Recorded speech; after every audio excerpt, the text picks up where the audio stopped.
You ask Tiger to solve. This deals with linear equations with one unknown. The final result is a equals -3. Let's solve it step by step. Simplify the expression. Break up the fraction. Simplify the fraction. Find the greatest common factor of the numerator and denominator. Factor out and cancel the greatest common factor.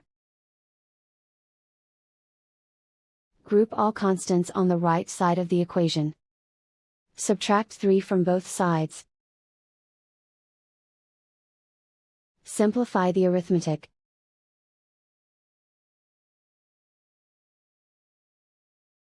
And so the final result is a equals -3.